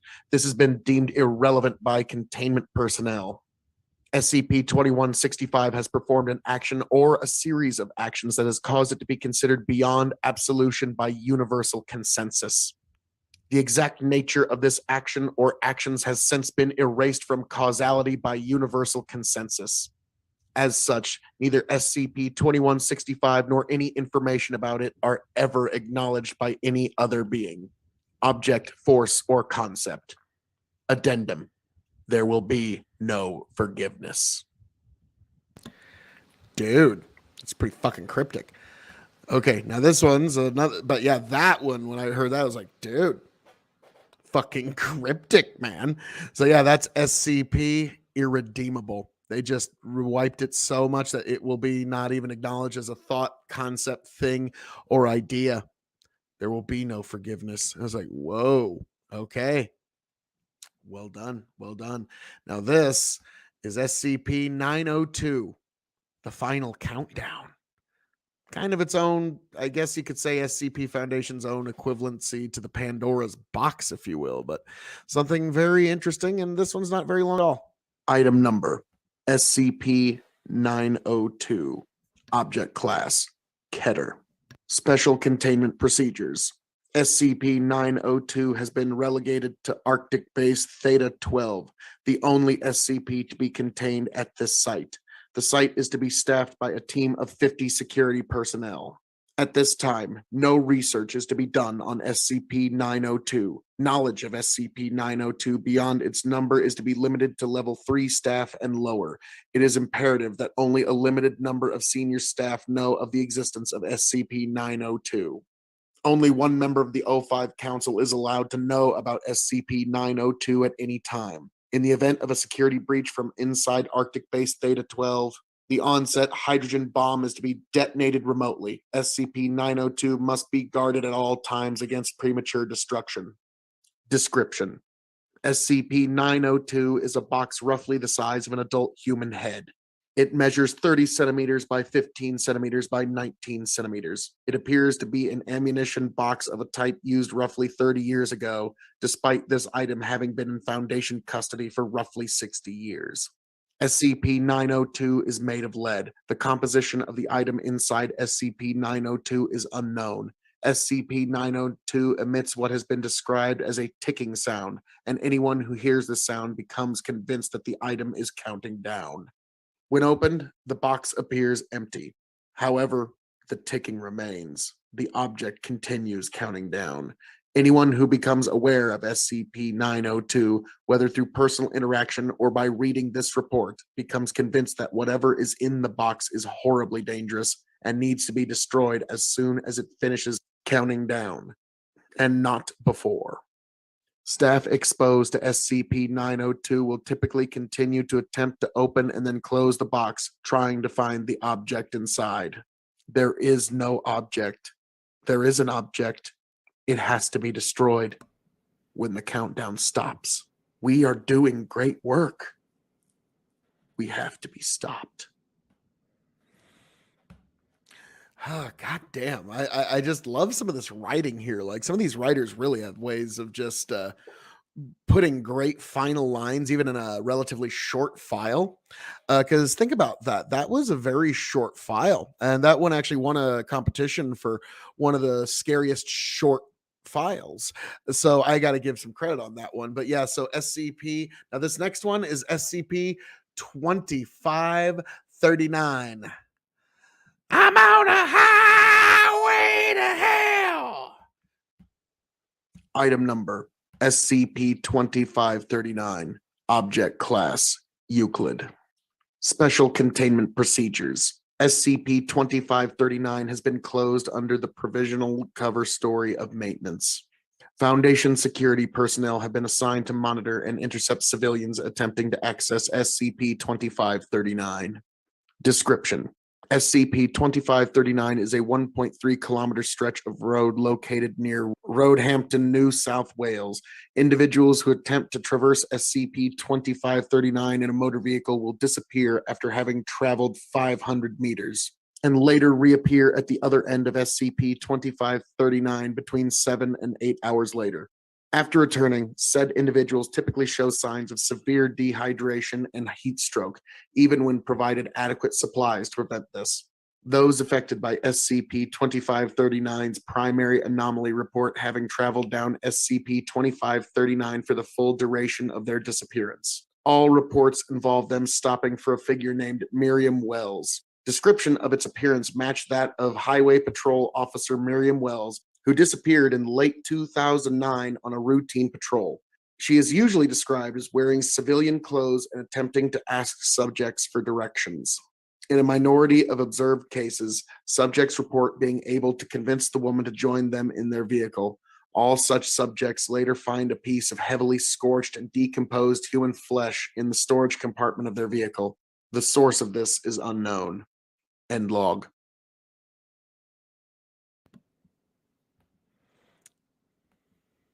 Item number. This one's another good one. But alrighty, there we go. But yeah, so that was SCP Highway to Hell.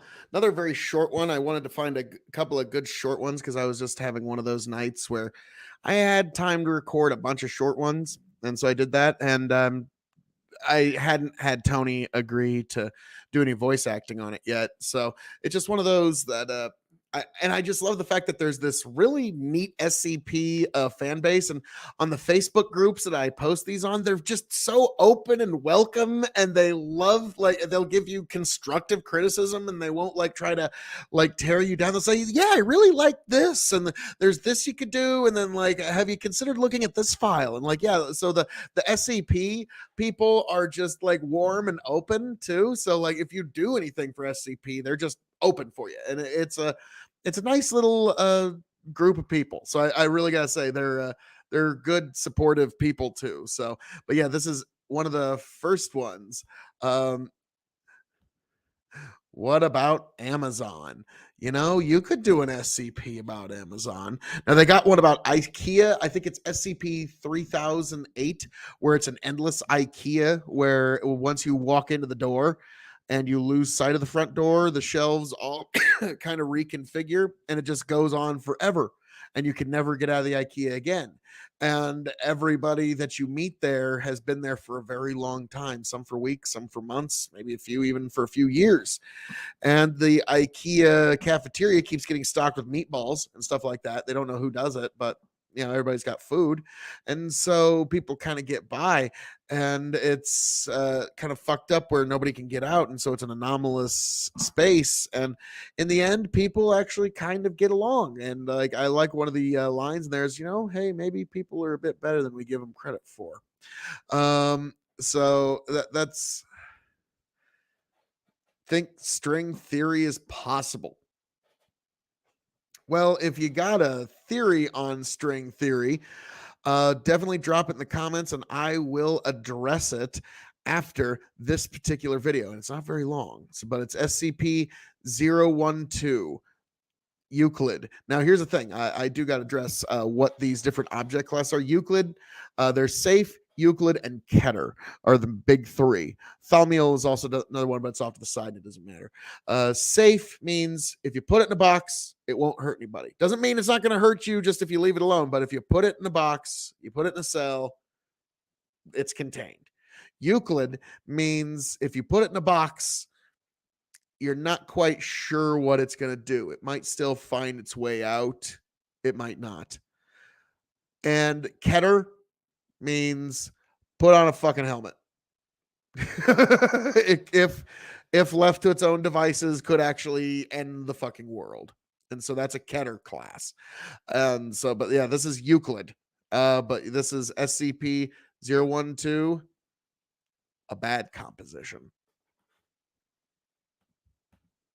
SCP-012, Object Class, Euclid. Special Containment Procedures. SCP-012 is to be kept in a darkened room at all times. If the object is exposed to light or seen by personnel using a light frequency other than infrared, remove personnel for mental health screening and immediate physicals. Object is to be encased in an iron shielded box suspended from the ceiling with a minimum clearance of 2.5 meters, 8 feet, from the floor, walls, and any openings. Description: SCP-012 was retrieved by archaeologist K.M. Sandoval during the excavation of a northern Italian tomb destroyed in a recent storm. The object, a piece of handwritten musical score entitled, quote, "On Mount Goliath," end quote, part of a larger set of sheet music, appears to be incomplete. The red-black ink, first thought to be some form of berry or natural dye ink, was later found to be human blood from multiple subjects. The first personnel to locate the sheet, Site 19 Special Salvage, had 2 members descend into insanity, attempt to use their own blood to finish the composition, ultimately resulting in massive blood loss and internal trauma. Following internal investigations, multiple test subjects were allowed access to the score. In every case, the subjects mutilated themselves in order to use their own blood to finish the piece, resulting in subsequent symptoms of psychosis and massive trauma. Those subjects who managed to finish a section of the piece immediately committed suicide, declaring the piece to be, quote, "impossible to complete," end quote. Attempts to perform the music have resulted in a disagreeable cacophony, with each instrumental part having no correlation or harmony with the other instruments. End log. Yeah, and there's a reason why that one. 7 seals, 7 rings. And now we've come full circle. This is the last one. So before we get into that, yes. So that was one that was interesting, but it made itself into the video game. Now this one, you're going to notice, is a little different from the one that opened it.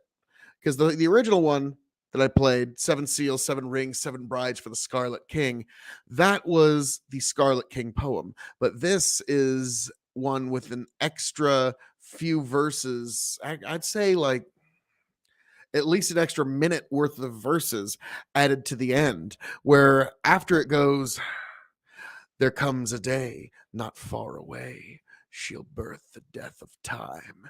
At the end of that, that's the end of the Scarlet King poem, but then there's extra verses added. The doctor never tells his God which one he really seeks. And yes, that's the one that has an extra edition. And I want you to really, that's where this poem gets really interesting. And it's one of my favorites. It's just a good poem. Its imagery is just fucking there. Just even if it's a little disturbing, that's the thing about good art. It makes you think. Maybe it even disturbs you.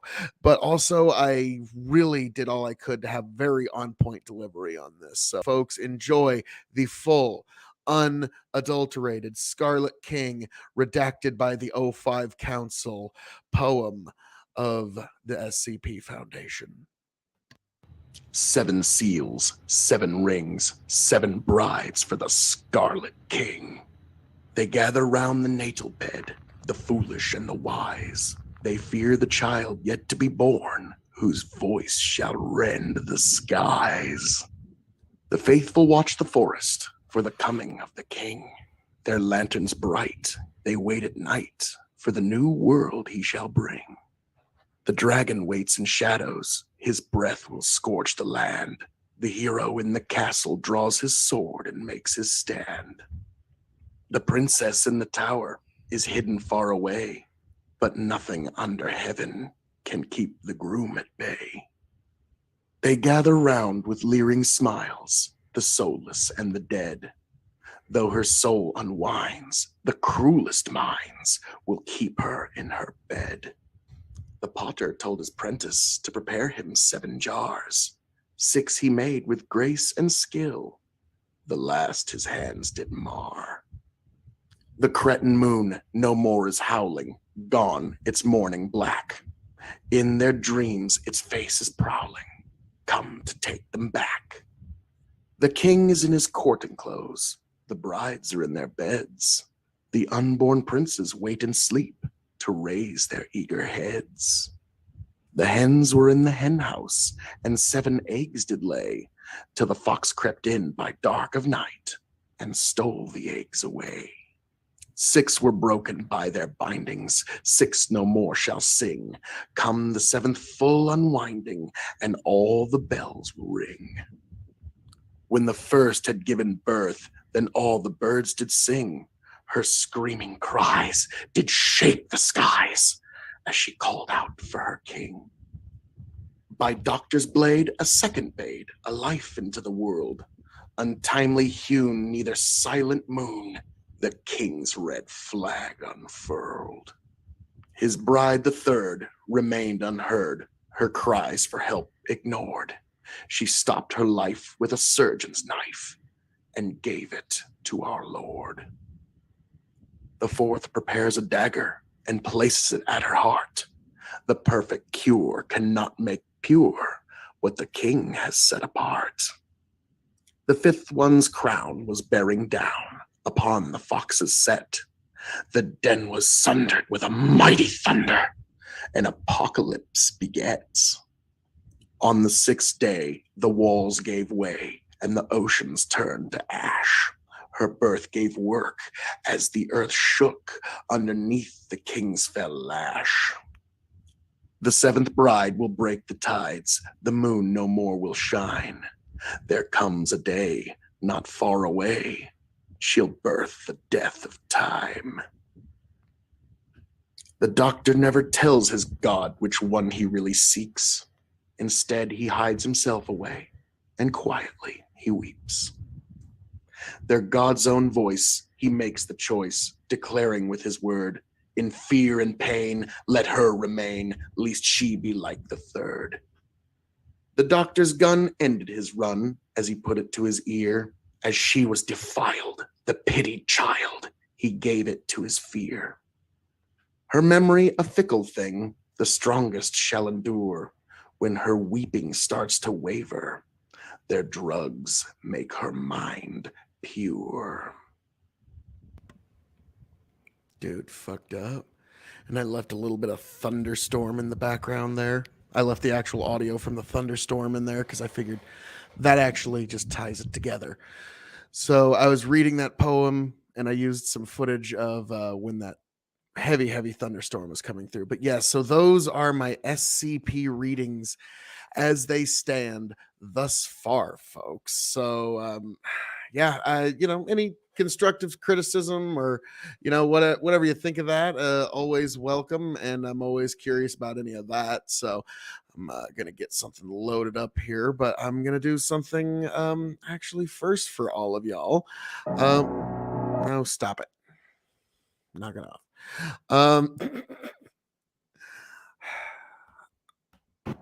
I appreciate it. My computers get up and go. But no, before we do that, folks, there's, there's something that I want to do for you folks right now. We are here, folks. Yes, we are here together, and we are here, and I figured it is time for a live liquor review. One that I've never reviewed before, folks, and I'm going to do it for you right here. Wine, Beer, and Spirits Woodford Reserve store pick. Not their double oak, but just their standard wine, beer, and spirits Woodford Reserve store pick. Excellent stuff. It's currently what I have as what I've got here in the mill. So as you can see, this is my mill glass. It's a Jim Beam glass, but it will do for this evening. So as you know, folks, we here at K.O.E Nation, we love Wild Turkey. We do. Yes, we do. It's one of our go-to bourbons, I got to say.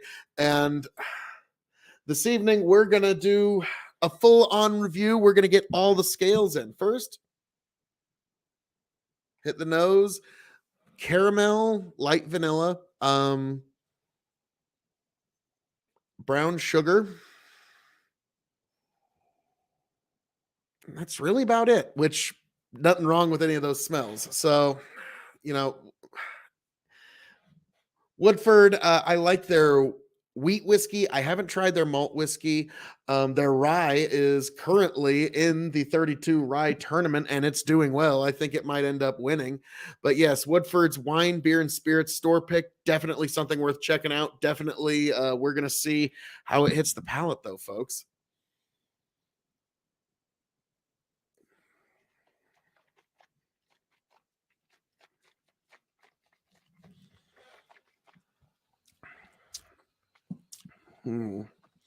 Very grain forward. And then that sweetness kind of turns into like a molasses, kind of like a peanut molasses there. So that's what it does there kind of at the end with the flavor profile.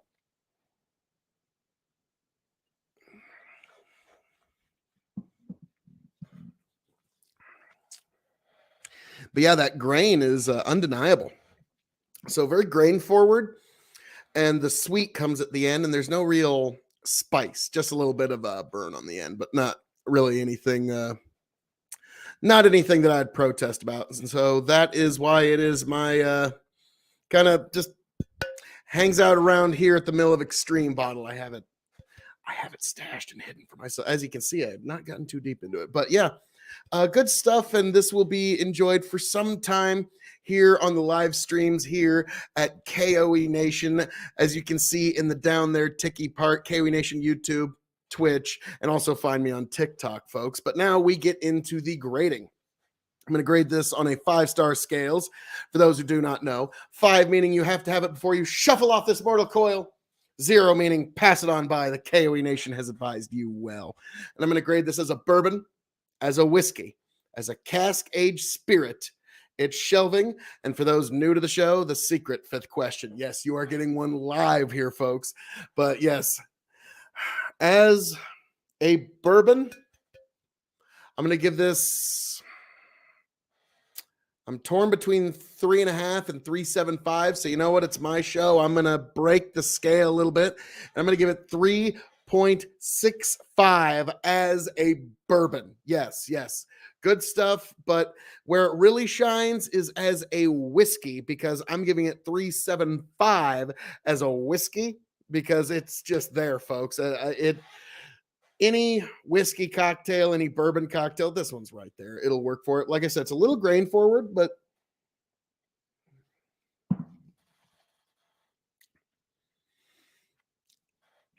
nothing that really like even like all night I've been drinking basically this on the rocks with root beer, and it's just gorgeous because Woodford, pretty much any Woodford mix is really good with root beer. I know nobody wants to admit it, but yeah, do one of these.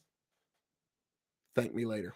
But yeah, so I'm going to go 375 as a whiskey. Now, as a cask aged spirit, that's a wide, wide world of sports now, ain't it, folks? For that, I'm going to go ahead and go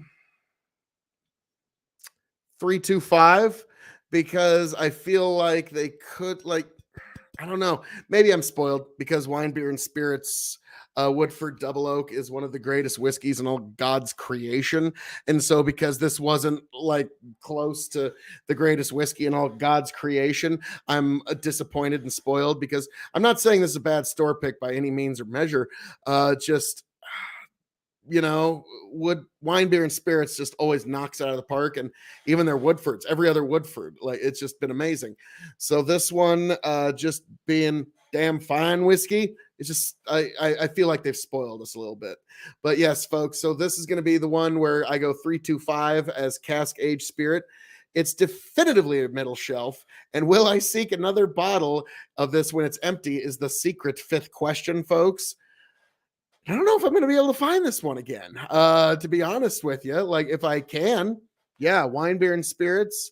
Because I've seen what the Woodford batch selection process looks like, so I'm sure, you know, they're going to get a fine one. So yeah, I would probably definitely spring on it because it's wine, beer, and spirits, and they usually knock it right out of the park when it does come to the store picks. But yes, folks. Wine, beer, and spirits.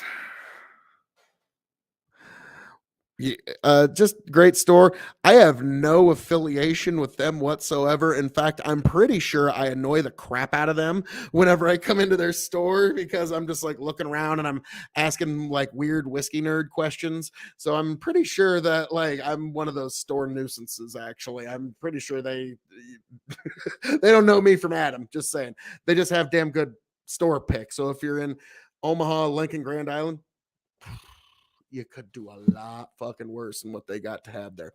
So folks, as I'm known to say around here on that, all that being said, this has been this review of Woodford Reserve Wine, Beer, and Spirits, their special store pick, which you can find. KOE Nation is the review, folks. Thank you for being here on that one. And now I'm back, folks. I am back, all you beautiful, beautiful people. And you know what, folks? It is getting about that time. It is. It truly is. I know it's tragic. It's tragic. But it's time for me to log off. It's time for me to head home before too terribly long, folks. But before I log off tonight, I'm going to leave you with something very special. This is going to be a playing of the first ever poem written in the English language by a cowherder named Caedmon. And he was known for not being very artistic. He was known for not being very good at singing. He wasn't very recognized for any kind of ability to rhyme. And writing poems in English was considered vulgar. You wrote your poems in Latin and those kind of languages.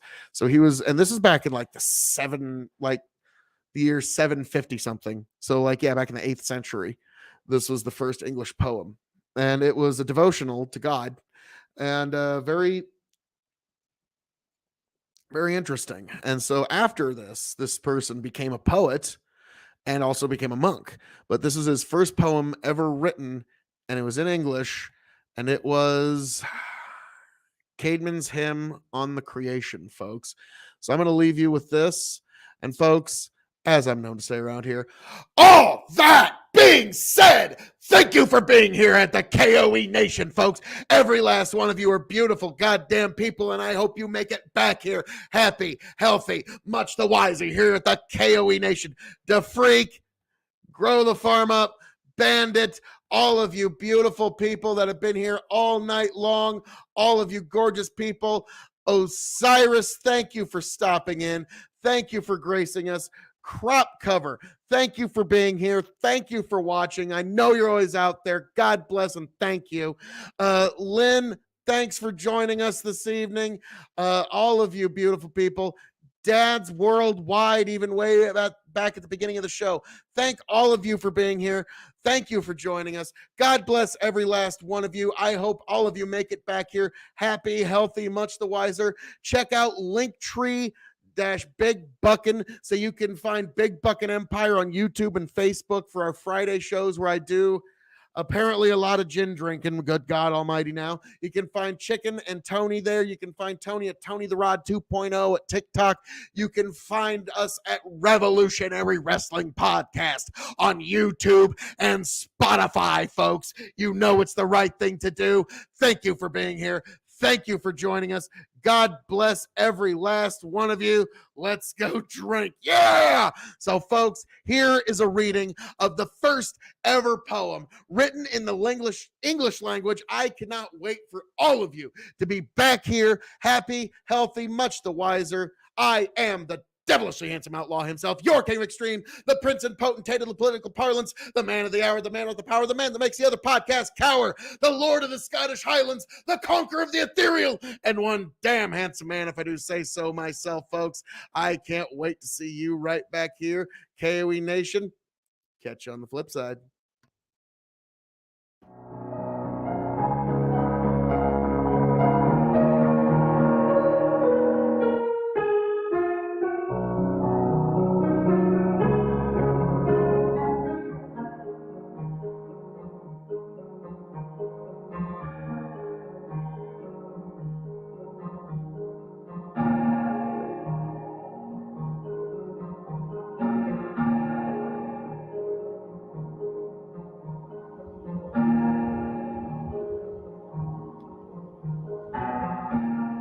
How we doing, all y'all?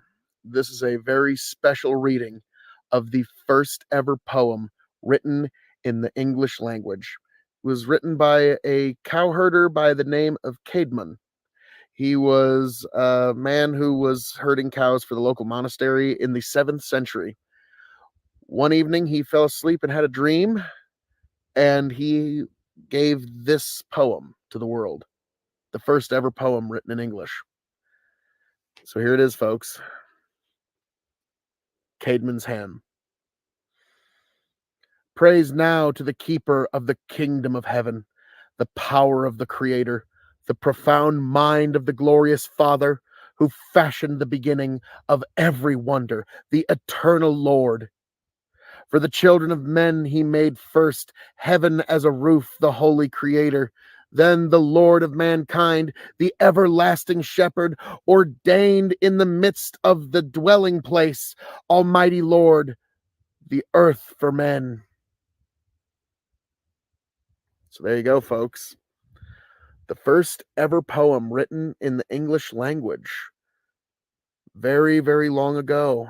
So I figured, folks, this would be something that I'd like to share with you, all of you folks out there. There's a poem you'd like me to read. If you'd like me to read your poem, just drop it in the comments. I love the imagery of good poetry. So, folks, thank you for being here. Thank you for joining us. Be safe.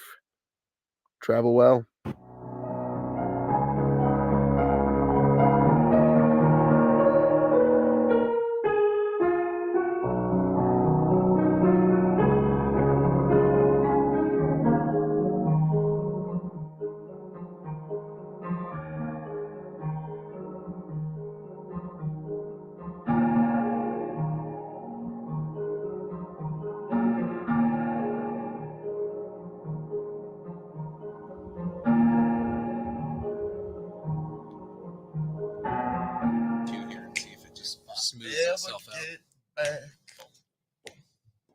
Tell you what I'll do